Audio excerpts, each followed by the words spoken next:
Hi, friends. Thanks for joining us. Smash that subscribe button below. It helps the channel grow. We can't thank y'all enough. Benny, where can they find us on social media? Yeah, you can find us, Ray Benny Sports. We're on Facebook, Twitter, Instagram, everyone's favorite TikTok. Check us out also on Reddit and Discord, and leave us a rating on your favorite podcast provider. We have CFL playoff talk. We have Winnipeg Jets talk brought to you by Fahrenheit Airbrushing, NHL talk, some NFL talk. But let's start off with the Winnipeg Blue Bombers. Now that we know who they are matching up in the Western Final, the BC Lions. We'll go into full preview on Thursday, so don't forget to join us on that episode. Don't know why I pointed there, but let's look at the three matchups between BC of the season just passed. Can't find words. Son of a bunch. What do you see from the three previous games that concerns you and that encourages you in this matchup coming up? Well, we go back to the first game, and the biggest concern to me there was the sacks given up by that O-line by the Bombers, right? We know BC can get at it. They have Matthew Betts. They have a few other guys there that they'll get after the quarterback, and they'll have their ears pinned back. It was encouraging in that second game where we saw that O-line right themselves and fix them up. That first game, you go back again, no pressure on Vernon Adams. Lots of time to throw, lots of time to find his receivers. And the Bombers are If we get a hot Vernon Adams, we'll be in trouble. Yes. If they get that 30-6 Vernon Adams where he put up like 250 yards in the first half or whatever, or less than that. I can't remember what it was, but he went crazy. So they got to get in his face. They got to disrupt him. Well, and finish and hit him. Yeah, because in that first game, yeah, like you say, he had time. He was on fire. The third game, again, that first half, he was on fire. And then, the Bomber defense kind of figured out Vernon Adams didn't play the second game, and the Bombers got after Dane Evans a bit in that one. But yeah, getting pressure, you give him too much time, he's going to find his guys. He's got some great receivers. Yeah. They didn't even start Lucky Whitehead there on Sunday or Saturday against Calgary. He didn't even play at all. He got benched for Justin McInnes. So they got some good receivers there that can do it. And so the biggest thing, Bomber defense has to step up, take Vernon Adams out, and that O-line for the Bombers has to step up. Yeah, the last time they played in that crazy overtime game, that's when VA went for 252 in the first half, only went for 100 in the second half, and a big chunk of that was on that last play of the game. Yeah. It was over 50, or maybe more than 60 yards on that one. So, yeah, that Vernon Adams and getting to him will be a big issue. And Richie Hall, how they can scheme to get to him on a limited rush, because I think they do have to spy someone on his ass. Yeah. They have to have someone keep him in the pocket. Don't let him get loose. Don't let him throw on the run too often, because he's pretty efficient on the run, throwing on the run as well. Well, yeah, and he put up close to 60 yards on the ground against Calgary this past weekend, right? So yeah, if you give him that opportunity or space to run, the rush doesn't get to him or contain him, he'll use his legs. And it's playoffs, man. You're going to put everything on the line. You're going to put your body on the line. So you're going to risk chances here and there, right? But yeah, the one good thing, that was in Dome. It's in BC. We're outside here. We're in Winnipeg, although the weather looks freaking gorgeous for this time of year in that game compared to the last couple we've sat out in the West Finals, with not so nice weather. This looks like a good one. So in that second game, like I said, they pressured Dane Evans. So again, here they have to get out of him. Kolaros was very good in that second game, not so good in the first and third games. Although in the third game, he did get it done, but he did have two costly fumbles deep in BC territory, along with an interception. So we're going to have to see him limit those mistakes. But the encouraging thing for me in those games, or in the third game especially, is he continued to fight through it, and the Bomber offense fought through it in that second half and got the job done at the end when it counted. Yeah, obviously the Bombers have to get the running game going with Oliveira. I don't think Oliveira broke 100 on the ground on them at all this year. He went crazy against BC with an additional 8 for 85, breaking 150 all-purpose in that overtime game. So he doesn't have to break 100, but I think they have to commit to that running game. And I'll say it again, like I said, for the half of the weeks of the season, I want to see that heavy set. I want to see that tight end. I want to see them play the bully ball and take the Lions' heart early. Just bully them and get, what's his name? Matthew Betts, tire him out, smash him in the face with that extra, whether it's 2E or whatever offensive lineman you're putting at tight end, smash him in the face, make him tired. Yeah, and like you say, Oliveira didn't break 100, but the team in that third game broke 100. They had about 127 yards rushing as a team. So, different players. There was obviously probably had some Dembski runs in there too. So they'll have to, like you say, commit to it, pound them. And it was in the second game where they used a heavy set, a decent amount, didn't they? and had the long balls downfield Yeah. as well. So I mean, they've had 2 weeks. They've probably studied. They've played BC 3 times already. They probably studied that defense pretty good. And the defense had a decent game against Calgary, but still ended up giving a bunch of points and yards up in that game. And Kadeem Carey had some good runs and some good yardage in that game, but Calgary just got down too much that they couldn't commit too much to that run afterwards. So Yeah. the opportunity is there. The defense does not look as good as it did in that first game that they played the Bombers. You mentioned them scoring touchdowns off the heavy set. They scored 3 touchdowns in that 50-14 game using the heavy set. Yeah. I don't see why they shouldn't use it. Anything else encouraging or concerning going into this game that you saw in the 3 games earlier? Yeah, just one of the biggest things for me in that game 3 was that they fought back. They came back in it. They had to bounce back. Even after the first game, they got smoked. You know, they were down and out in that game. But the second game, they bounced back and trounced BC back. Even in the third game, they were probably the better team. It's just 3 turnovers to 0 ended up costing the Bombers some points. And even in that first half, I believe they settled for a few field goals, in BC territory and couldn't finish. So it was encouraging for me that they kept going and they won that game in overtime and took it to BC. So even in this game, I expect even if they get down somehow, not somehow, BC is a good team. If they get down, I expect them to fight through to the end. And, Clarles will fight through any mistakes if he ends up making them. So it should be an exciting game. Yeah, obviously we're going to be concerned in regards to Caleros and the offense and the passing game that Dalton Schoen's not there. But we did see Kenny Lawler go for 200 and a touchdown on 7 receptions in that also 50-14 game. And Dalton Schoen, I think, went for 130 in that game, so they won't have him. But you still got Dembski. O'Leary Orange played a great game the last game. He hit one touchdown and 2 big plays. So it was good to see Kenny Lawler go big on BC because they have a good defense. Yeah. Well, I mean, and that's the thing. Goes to that second and third game. Like Winnipeg's offense put up 516 yards in that third game. Yeah. That's quite a bit. And time of possession, they were up on them by almost 10 minutes as well. So they kind of controlled that game quite a bit. Even in the second game, Clarles himself had 389 yards passing. And then Oliveira had 70 something, I think, or somewhere around there. So again, they put up a lot of yards and points on this BCD. So they can do it. Again, it's another game. We've seen BC shut them down in that first game, but I expect this one that the Bombers should be able to score in this one, especially with that offense. Even if Dalton Schoen doesn't play, hopefully he does, but it's not looking good.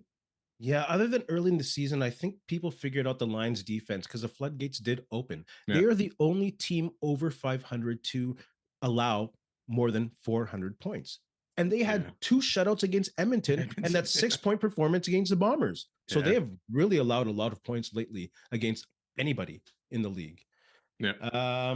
Anything else encouraging or concerning that we haven't touched on? Nothing that I can think of off the top of my head. I mean, the return game is obviously going to be a big factor in this. At least the Bombers got Janarian Grant back for this. Yeah, he was huge last game. Yeah, exactly. And one thing, BC obviously a very good passing game, right? Bombers just got to kind of kill that run game opportunity. Mazzell did not have much against Calgary this weekend. So if they can kind of make them one-dimensional, I know it's still a good one dimension for BC. That could help as well. Definitely. Like I said, we will go into more detail in the Western Final preview on Thursday. Put your comments in the comments section below, Bomber fans. Let's talk about some retro Bombers, some old school great players. Last episode, we talked about offensive players that you'd start the team with, and we both went with Chris Walby. Who would you choose to start your defense as a Canadian player on the all-time Bombers? It'd have to be Doug Brown. I think would be the first guy you take in this. So he's just dominant guy on that D line for the Bombers over the years. Set the tone, but best Canadian as well one year. So yeah, I would definitely go with Doug Brown. You're probably gonna end up going with the same guy here, I'm assuming. Yeah, how can you say no to Doug Brown? Yeah. He was an amazing defensive tackle and a stalwart in the Bomber. Too bad he didn't win a ring, but still. If I'm going to go with someone other than Doug Brown, I'll have to go with Paul Bennett. He was a great DB. He won a Grey Cup, I think, with Hamilton. Played with the Bombers for a couple of years, started in Toronto. 2-time most outstanding Canadian and the Eastern nominee for Defensive Player in the Year in '85. He used to be the league's all-time leader in punt returns and return yardage until some dude named Henry the Gizmo Williams came along. So Paul Bennett was just a great Canadian player, and I'd definitely take him if Doug Brown was not available, or if I had to take someone else other than Doug Brown. Yeah, it was tough to find other Canadians on D for the Bombers. I mean, I got Scott Flagel written down here as well, but I'd probably take Paul Bennett as well. So if anyone else knows any top Canadian D that played on the Bombers besides these guys, I'd like to know, because I was trying to find different guys in there, and it was tough. I did not really notice anyone else. Stan Mikowas. Was it, yeah, okay, yeah. It's funny, when I was looking up, his name did not come up at all. Daryl Sampson. Why weren't these guys coming up when I was looking? Because the internet's bullshit. You got to ask Ray Strawn. That's who you got to ask. I know it's hard to find CFL information and stats and all that stuff, for the past or whatever. But yeah, I was looking like crazy. It was driving me nuts that I couldn't notice anybody else. There's some good ones. There's some good ones back in the day. Bomber fans, who are your retro players on defense, Canadian born, that you'd like to see on this all-time team? Let's do some quick semifinal reviews. Maybe we should have started with that. Too bad. Did it shake out the way that you thought? I'm going to go with yes, especially in the West. Vernon Adams looked good in his first playoff victory. That was a difference. Like we said, Meyer didn't play perfect, but he put up some points. But the Lions had no answer or the Stamps had no answer for Vernon Adams. Yeah, exactly. He was on fire. Over 400 yards. Him and Keon Hatcher were crazy.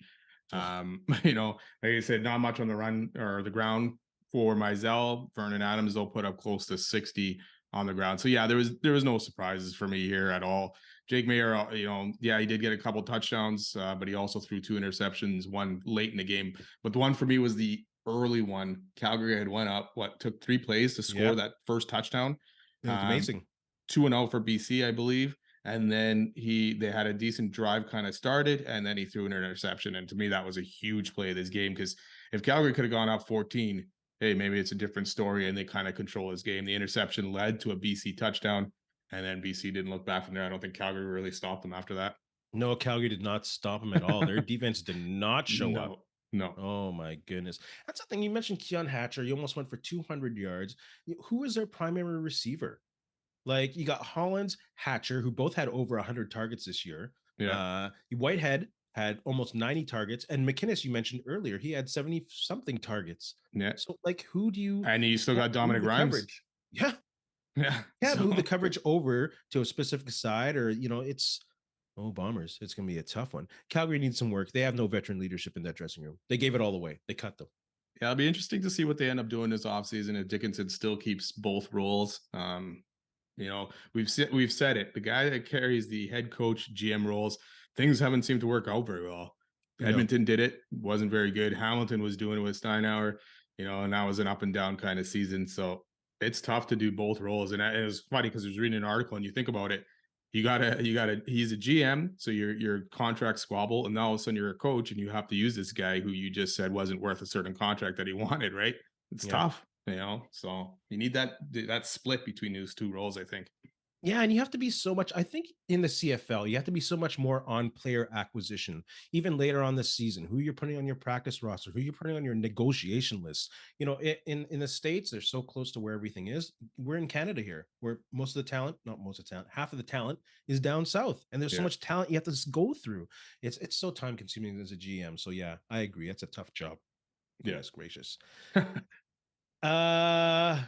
East? Yeah, no surprises there either. Hey, geez, we just kept talking. I lost my page here. Yes, we're in the East. Thank goodness. I just guessed. Go ahead with the East. You start while I get my bearings. Again, no surprise here. We expected it was more Montreal's D to win this game and Montreal's offense not to make too many mistakes and cost them anything. And that's basically what happened here. Montreal's D stepped up. Fajardo did enough. He did throw one horrible interception in this game. But other than that, he was solid, and he took what the defense gave him. And Montreal ran the ball, and the D, what did they have? Schultz only defense. Had 144 yards. Shout out to Noel Thorpe, but at the same time, Hamilton has a just dysfunctional offense. Montreal didn't allow an offensive touchdown or a touchdown period, forced 3 turnovers. It's crazy. And at the same time, Hamilton, we mentioned it last week. What were they thinking going into this 2 quarterback system? How do they think that was going to be productive when they only used it for what, 3 games at the most? Yeah, and then didn't even do it in this game, really. Exactly, which comes to our next question here. Bo Levi Mitchell, kind of putting it out in the air that this might not be the place for him. Admittedly, early comments off of a big loss. Do you agree with what he said? Are you on the Bo Levi Mitchell bus here? Yeah, like his response was, if you're not playing your highest paid player on the team in a playoff game, I don't foresee myself probably being here. Okay, but you are the highest paid player. You were not playing like the highest paid player in this season. I know he faced injuries and all that stuff, but the games he played, he was terrible, Yeah. right? He had more interceptions than touchdowns at all in this season. So yeah, I could see why they didn't want to go with him, and maybe they wanted to see what Schultz could do in a playoff game. But to me, it's surprising that they didn't switch at some point when it was showing that Schultz could not win this game or get anywhere down the field. So yeah, I'm not surprised by the comments. But didn't he have something like this too last year at the end of the Calgary game, right after that game? Oh, Where he did made he? some certain comments. I can't remember exactly, but I thought he kind of took shots at Calgary as well there. So Yeah. yeah, interesting comments. And Steinhauer came out and said, "Hey, he's a tie cat until he's a tie cat or whatever." Kind of like what he said about Dane Evans last year. So it'd be interesting to see what I'm happens. But I don't see him back there. absolutely with Bo Levi Mitchell on this one. This guy is definitely the highest paid player. He never got a shot to have his reps with its Milanovic offense. This offense was trash under the previous offensive coordinator, and that's who we had.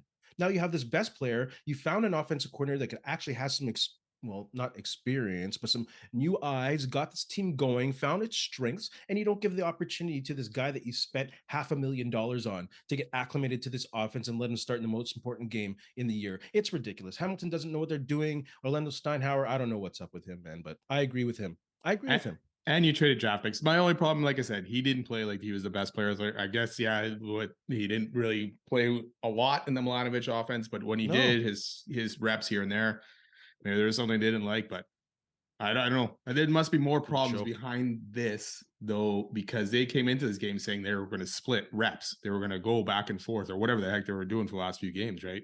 And then you didn't put him in until the end, the last 5 minutes of this game anyway. Man, so that's kind of surprising. Man, this guy is one of is like top 3 winningest quarterbacks in the league. Yeah, you just but not take anymore, that shot. Really, though. You take that shot with him. You let him have all the reps in the week, and you put him in to start. You know what you have in Schultz. You know what you have in the other guy. You give this guy the chance, and the reason why you paid them money. It's stupid. I don't know. It's par for the course for what they've done all year. Par for the course. Well, it's interesting. Has anything been mentioned about Steinhauer coming back for sure next year or what? Who knows? Because I mean, the last few years under Steinhauer haven't been great in Hamilton, right? So what's his contract? They can't just release him if there's this.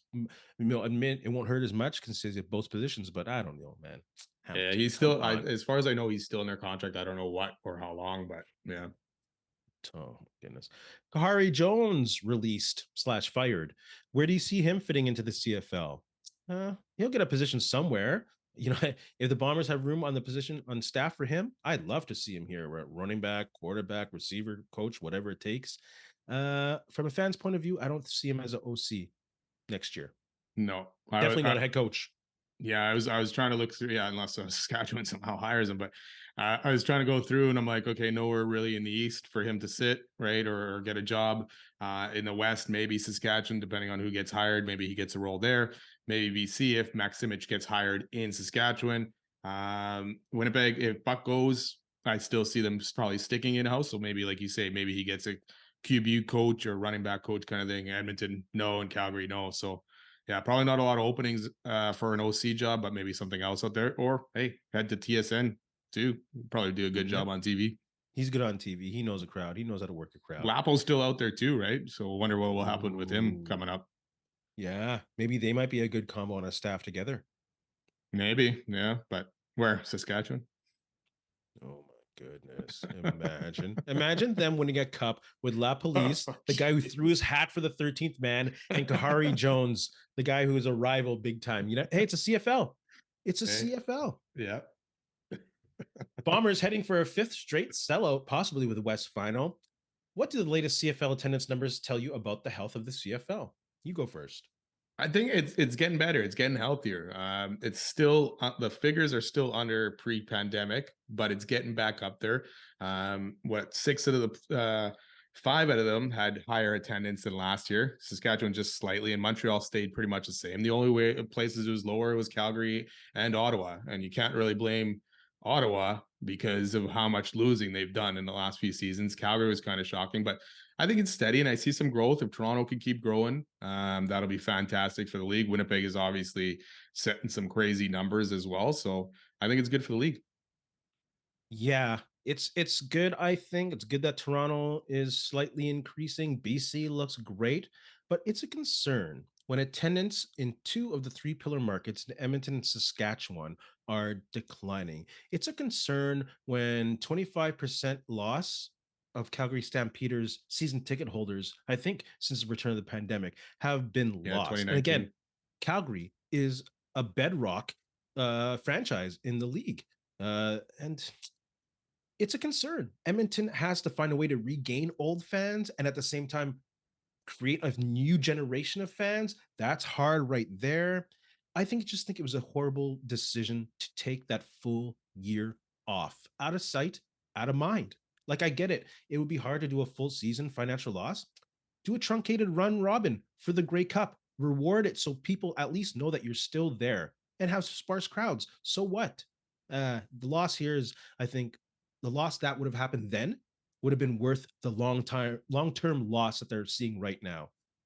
It's good to see attendance rising, but when you look at the pillar franchises, it's not good. Yeah, at some point, these like well, Calgary. I mean, that stadium is what a dump, pretty much, right? So until they probably get the possibility of a new stadium, these numbers are probably going to continue to go down. Yeah. But at the same time, every place eventually ends up going into some kind of slump, and fans stop coming for a bit, and then it gets back up. Like when Winnipeg was losing, yeah, it was still over the 20s, mid 20s for the fans, but it wasn't what it was now, right? And right now, Calgary's been losing a lot, knocked out of the playoffs. Ottawa has been losing a lot, Edmonton as well. Saskatchewan Oh, fans kind of look a few losing seasons here that are kind of setting them back a little bit. But again, even the pandemic stuff, we see it in Winnipeg with the Jets as well, lower attendance numbers there. So maybe that's affecting people in other places, but encouraging to see it go back up since the pandemic. But yeah, it needs to get better. yeah. I don't know. It's a Winnipeg thing right now. It was a horrible mismanagement by the Jets, man.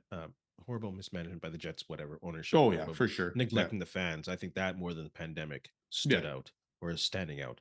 Let's continue talking then about the Winnipeg Jets. Stand out on the ice, pavement, or the field with a custom airbrushed helmet or goalie mask from our sponsor, Fahrenheit Airbrushing, a local Manitoba business with affordable solutions for any project. Check them out on Facebook or call them at 204-891-7431. Fahrenheit Airbrushing. Tell them Ray and Benny sent you. Maybe we'll get a little kickback. Who knows? That's why you mentioned, so we can maybe something happens. We need to buy new mics. Come on. Yeah, let's go. Get your new hats. Get everything. Get crazy stuff. It's the airbrushing he does is amazing. The goalie mask, like this, it's professional level. Yeah, and it You get doesn't need to be those? just be a goalie mask. It could be anything. A fridge, you said. Motorcycle, fridge, Yes. tractor. Yeah, hats. We've seen a few bomber hats, like cowboy hats, I've gotten right. So Oh, wouldn't that be sweet to have like a bomber gas tank on your motorcycle, custom airbrushed? Maybe even with a W with a lightning bolt. you need to get a motorcycle. Oh yeah, right. Yeah, right. My lady's gonna kill me if that happens. Anyways, let's move forward with Jets talk. Thoughts on their Saturday night matchup with the Coyotes? It was a little chippy, and it was a fun game to watch. I got to watch it taped, but man, the Coyotes looked good on that first goal, and of course, I know you were going to talk about Appleton and Neiderreiter looked great. It was just a fun game to watch. It's a physical game, but no big fights came out of it. It's one of those games that you just enjoy watching. Yeah, it was good. I mean, they were again 1 for 3 on the power play. They gave up another penalty. They gave up another power play goal as well against. Got down 2-0 early in the second, fought their way back, and yeah, great game for Nino Neiderreiter, and as well as Dylan. Dylan was Yes. inches away from getting a hattie, where Neiderreiter ended up tapping it over the line. The puck Yeah. stopped. So it was there. But so 3 Nino points. got it done. But yeah, to think Dylan, hey, 2 goals. He hadn't scored in what someone had said 40 something games, 47 games or something like that. It was So crazy. good to see him get on it. Good to see the Jets fight back. Concerning to me though that again they gave up 3 goals in this game. I think that's 8 out of 11 games that they've given up 3 or more goals. So they got to get better defensively and better goaltending. Once they start playing some of these tougher teams. Yeah, I'll get into some of the reasons when you talk about consistencies of the Jets and them getting better. That the power play goal to tie the game was exactly what I was talking about last week. Put the puck on the net. Neiderreiter crashing to the net, tips it in from Ehlers. That was great. They got to do more of that. Never mind about this perfect perimeter shot in the slot. That rhymed. Just go for it. Just put the shot, get the dirty ones. And, I am concerned about the amount of dirty goals that the Jets allow and the dangerous shots attempts that they still allow. They're still bottom 5 in the league. Yeah. Of the amount that they're allowing. So they got to clean that up and they got to do something on we'll talk about things to get better. We'll talk about things to get better. Let's first talk about the Blues on Tuesday and the Predators on. Sorry, did you have anything to say about that last game against Coyotes? No, that was pretty much everything. All right, thank you. Sorry, man. I'm feeling it tonight. All good. Let's talk about Tuesday in the Blues. It's away in St. Louis. The Blues have the worst power play in the league, so that's good. Maybe it's a chance for the Jets to work on that PK. The Blues aren't that good. I expect them to win. Yeah, wasn't her power play under 5%? St. Louis, I think They're the worst. That's terrible. At least under 7. Yeah, I thought the Jets was bad, but man, that's bad. So, and their penalty kill is also not that great either. I think it was under 70% as well. So this is again, like Arizona, this is another opportunity for the Jets to kind of get a little bit on board with this, stopping any Blues opportunities and getting their own opportunities and finishing off. But yeah, they beat them last time. They beat them earlier this season. We'll see. Maybe Joel Holfer will get the start tomorrow against his.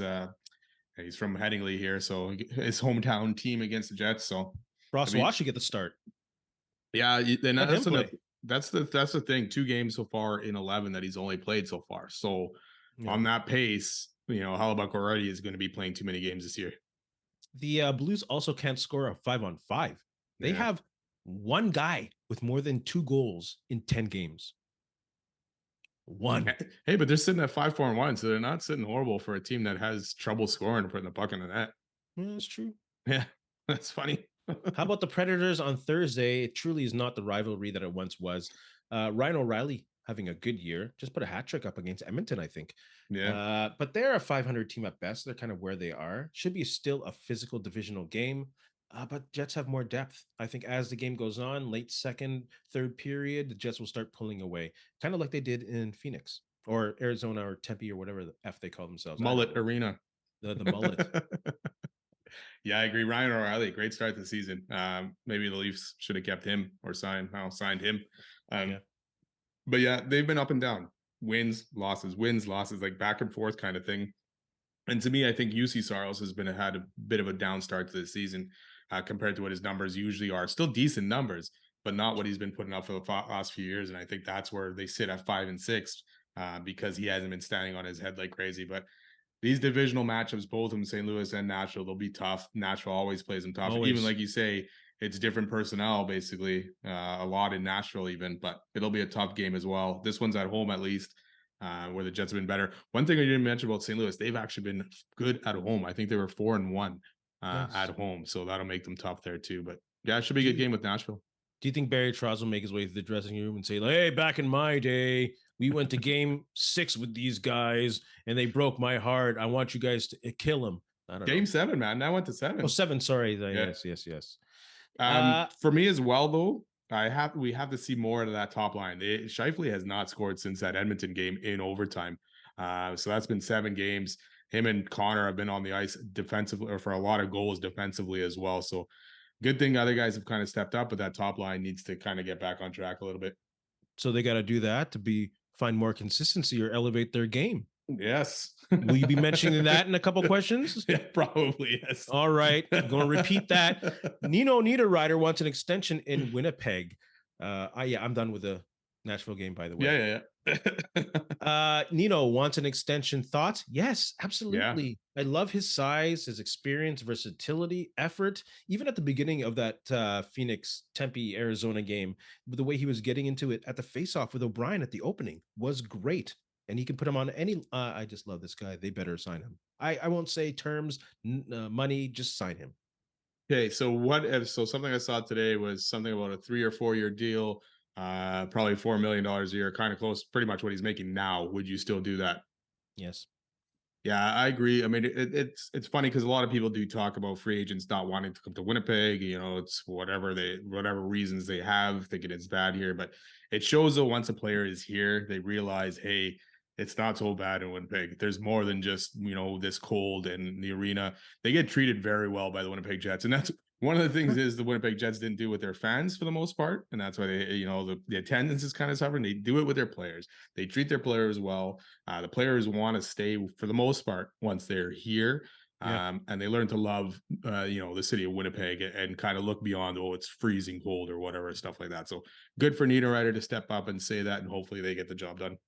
of course, of course. Another great player, or a player who had a great week. Let's talk about Mason Appleton, tied in the team lead with points with 9. Has he finally figured things out in the NHL? Can he be a top 6 guy? You go first. Tough to call at this point, but it's very encouraging to see this kind of start. We were talking about before the season. You even mentioned Mason Appleton being the 13th guy, and I For was sure. kind of like, yeah, I could see that kind of thing, like not playing all the time. But he has definitely turned it around this year. And that line with him, Lowry, and Niederreiter, even Niederreiter has Ah, 9 points, so he's tied for the team lead as well. So it's crazy to see those guys, and Lowry's up there too with points. So yeah, it's great. It's good to see, and it is good because you get some. Maybe the Jets can have that top nine we've always talked about that yes. chips in offensively, right? We always talk about Lowry's got to do it more, and he's here and there. But now, if you got this top nine with him and Niederreiter on that third line, and then once Velarde comes back, maybe that solidifies that top line, not top nine again, and you get scoring from different ranges. We just talked about it. Top line's not scoring, but the third line is chipping in goals and helped them win their last game. Yeah, absolutely. That third line is crazy. One of the best third lines in the NHL. They need a third line that like that when you're playing teams like Vegas and Colorado and Dallas. Is he a top 6 guy? Can he be? No. I think he's a top 6 guy like maybe Perot was in a pinch when you need someone when someone's hurt. But I don't think you want to, again, when you mention teams like Vegas, Colorado, and Dallas, you don't want him to be going up against the top 6 forwards on a nightly basis. I'd love to be wrong, and I might be wrong. Maybe by next year, he will be a top 6 if he keeps progressing like this. But if I were to put my money on it, I'd say he's not a top 6 NHL forward, not a caliber forward, but he's a great bottom 6, great top 9. Yeah, and we've seen it because he's played on that top line here and there, and usually when he does, it hasn't worked out very well for him. So Yeah. maybe he's in his right role right now, or maybe they're just on a hot streak that third line. We'll see if they can keep it going because I think they are one of the highest scoring lines in the league. I think Appleton and Nino both have 9, and then Lowry 8 points. So that's one of the top line. That's more than even the top line with Connor and Scheifele right now. So we'll Yeah. see. Hopefully he can progress more, but I'm happy if he's a top 9 guy chipping in points. Yeah, I think I read like efficiency wise or like just behind McDavid or something like that. The 3 in Edmonton. Trade him Whatever. straight up for McDavid. No. What do the Jets need to do to find some consistency? No. Or elevate? Sure. Yes. If they want to. Yes. Of course. Well, you Yes. don't want to. That's fine. Hey, yeah. Well, what do the Jets need to do to find some consistency or elevate their game? You mentioned that first line. I think they need to play better defense, not the first line, the whole team. Yeah. Play stronger in their own end. I mentioned earlier about them giving those high danger shot opportunities. Like we can see the offense continuously getting better. That chemistry is there. They'll get better when Velarde comes back. Uh, but yeah, they got to play better in their own end, especially for Hellebuck. They got to clear the space in front of them because that's every team's number one goal is to get in Hellebuck's face and mess with him. Guarantee Yeah. you. So yeah, they got to get stronger in their own end and more physical. Yeah. And teams have been doing that against the Jets for a long time, right? So Definitely that since Buff has been gone for yeah. sure. Oh yeah, exactly. Me again, that defensively, the penalty kill has been atrocious, obviously. and special teams altogether. If they can fix those, it'll lead to a bit better. They're not giving up a lot of 5-on-5 goals for the most part. A lot of those are on the power play that they've been giving up. So if they can kind of right that ship a little bit, that will help. The second line needs to get it going as well. I know Perfetti's got 8 points, decent number, but between him, Nemestikov, and Ehlers, they've been kind of lacking as well, and not finishing. So I don't know if you need to switch something around on the first two lines, or when Velarde's back, it kind of solidifies those lines a bit more. But Yeah, something needs to be done to figure that out as well, because it's good the third line is scoring, but you want it flowing through the lineup and see what you can do. And your top guys should not be only sitting at 9 points tied with the third line guys. And defensively, plus minus not the greatest stats, but they're lacking in that department as well. I agree. And at the same time, I disagree a little bit. I think with the team that the Jets want to be, I think the scoring will be spread out a little more. Yes, your number one line definitely has to be a little more ahead of your number three line. But I think it's one of those where some lines are hot sometimes, some lines are not. And at the same time, your game remains consistent. Hopefully that's what'll happen. But yeah, I think the scoring, the disparity between first and third line, fourth line maybe not, will not be as much as it has been in years past. And like you say, maybe that is one of the things the Jets need to do, not rely on that top line to be scoring every time only, right? Mm-hmm. If this third line keeps it going, if the second line can chip in as well, when one of those lines is not going, then yeah, you're going to win some games, because you're not, one line has a bad game or a bad week, right? You're not dead. You're not done after that. You still have other lines that can do it. So yeah, maybe it's not totally a bad thing, but yeah, you just want to see a little bit more of those guys. And like I said, Scheifele hasn't scored in 7 games, which is kind of concerning for your top guy. We've seen that before from Scheifele. Yeah. When there's not consistency with him on that line, and then usually he complains, or maybe I'm guessing complains that he wants Wheeler beside him, but you can't do that no more. Trade for Wheeler. Trade for Wheeler. Oh my gosh. So maybe with Velarde coming back, that'll be more consistency there. Iafalo's maybe a different style player that doesn't quite work. I'm not saying that Alfield's not good. I love him as a player, but any which way. Where do you put him afterwards? Who do you sit afterwards? Well, I could see one of the fourth line guys. Not Barron. Right? Not Barron. Not Barron. Gustafsson probably again. Yeah, it would be Gustafsson for sure. So that, Iafalo goes down to 4. Yeah, you can't move Mason. You can't break up 3 or 2. No, you're not breaking up that line. And Iafalo does not play, or does Velarde could play center? Maybe he goes into that second line and Nemestikov goes down. Hey, I'd like to see that. I want to see Velarde at center. I want to see Velarde at second line center for a while. Not a while, because I got him. IFL doesn't play center at all, right? And I don't think you're going to go switch back to Cole Perfetti there. So yeah, it'll be interesting to see. He may be back, because he went on the road trip with them, so he may be back soon. Good problem to have. Yeah, good problem to exactly. have. Yeah, and Gustafsson's looked good when he's played as well. He's a PK. Yeah, well, yeah. So he's one of the one of the good things about the PK. I like that guy's effort. He's always moving in. Why can't I think of who else is on that fourth line? Barron, Gustafsson. Why is my brain just Kupari? There you go. Maybe Kupari comes out. I don't know if he's done enough lately. Oh yeah. Oh, good problem to have again. Yeah. Son of a bunch. Let's go with some NHL talk. Marchand, I know it's been talked about maybe ad nauseum, but let's put our 2 cents in. Was it over the line? Thoughts? I'll go first. I don't think there was any malice there. I think both guys were playing hard. The physical contact was there. It was initiated by Liljegren. And I don't think Marchand was in control enough to do that, whatever move they say, the can opener. I don't think it was totally there. I think it was just really physical play at a high speed, and Marchand's past is haunting him as always. Yeah, that's the problem for me, is his pass, right? If it's another guy or anything like that, I'd be like, oh, okay, yeah, probably not intentional. But all the stuff this guy's done in the past, his leg was extended quite a bit. I think you can go 50-50 here. I didn't like it. Like, I thought maybe Marchand could probably have let up and stopped a little bit. Unfortunately, Liljegren got hurt. He's now on the IR. Did they ever say what happened? The ankle or anything? Must be ankle. But high ankle sprain, I think it was. Nice. Actually, now that you say that. Yeah, nice, so sorry. Yeah, so it sucks. But why do these things continue to happen when Marchand's around? No, that's the thing. Because he plays hard too. He plays on the line. He does, but he also plays it over the line a little bit too. So and the thing is, with this one, it was the other player who initiated the contact, and they're both going at a high speed. Marchand's not going to light up most of the time unless he does some dirty little thing. See, even I'm susceptible to it. But yeah, this one don't think it's Marchand like. I think it's What just two guys going hard. What do you think of Ryan Reeves' comments? Obviously, he wasn't on the ice with Marchand. They were chirping on the bench, all that stuff. Reeves has come out and said he's lucky he wasn't on the or I wasn't on the ice with him. Yeah. Also saying they had last change, so he never got the opportunity to get on the ice with him.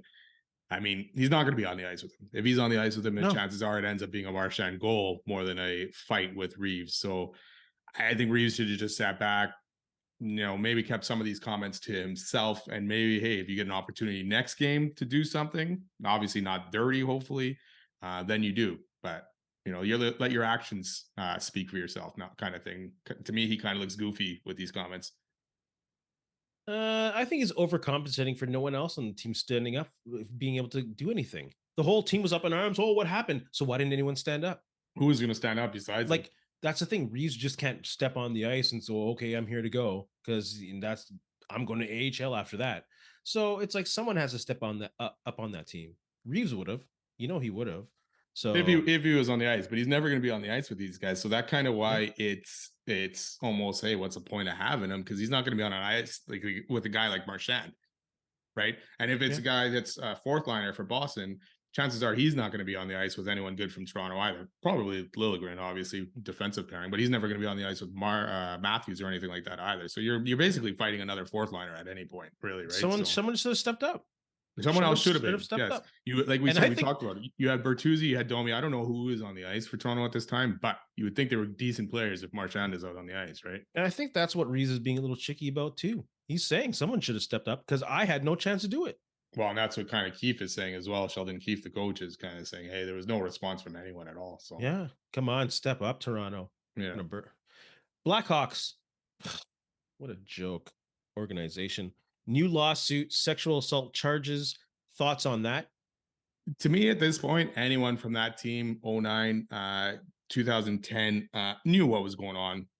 No more lies that you did not know what was going on. If another player is coming up, he's part of the Black Aces, alleges he was sexually assaulted by the same video coach who abused Kyle Beach.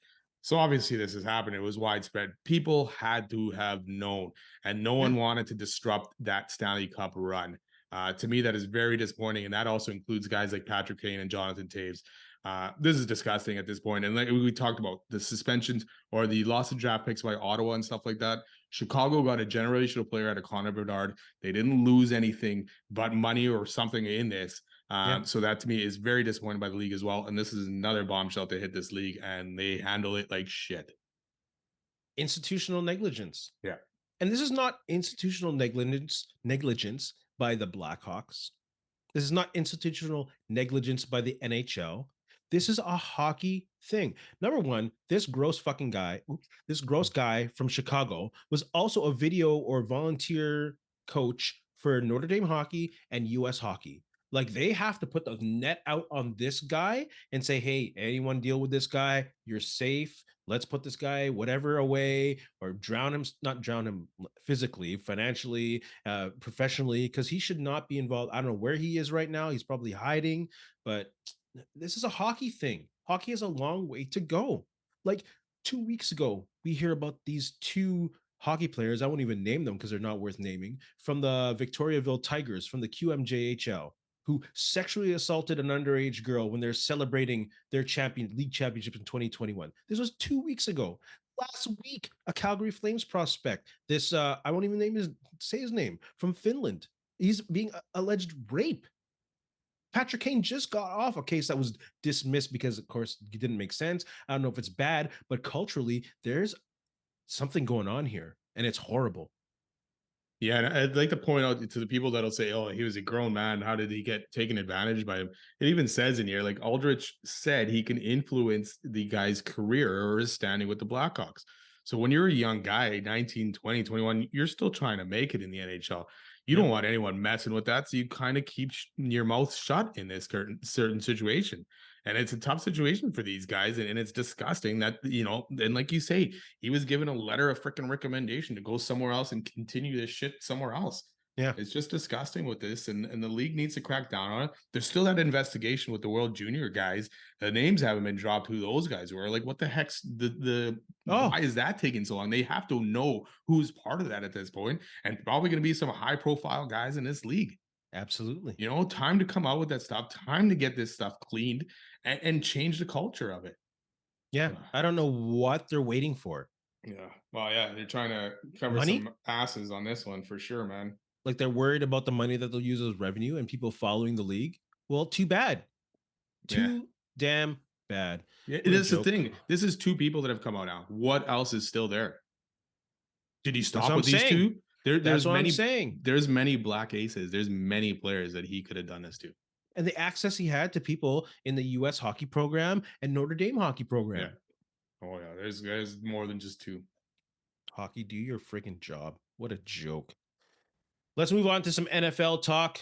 Let's look at shockers, disappointers, and season changers in this league. Who do you have a shocker out of these week's games? This week's games, whatever. But to me, well, I guess a team kind of, but it was Josh Dobbs coming in for the Vikings and leading that team. He just got traded there on Tuesday, right? He wasn't supposed to start. He was the backup to, a rookie quarterback who ended up getting hurt in this game. But he came off the bench, not knowing the playbook, kind of knowing what the plays are, but not what the actual play did. But he somehow did it and led that team. It kept them in the game and led them to a comeback victory at the end of the game as well. So to me, that was a shocker that someone could come off the bench and do that. But the guy is a rocket scientist, so maybe Use his maybe he legs. did. Yes, yeah, He get like exactly. 60 something yards and 2 touchdowns, 2 running touchdowns. Yeah, Why yeah, did it I was get that just guy in unreal. fantasy? Son of a gun, imagine. He Shocker put up for some good me. points in fantasy. Sorry, yeah. Heck yeah. Shocker for me. Steelers, Ravens, Brown, Bengals, all won, and all of them are currently in the playoffs.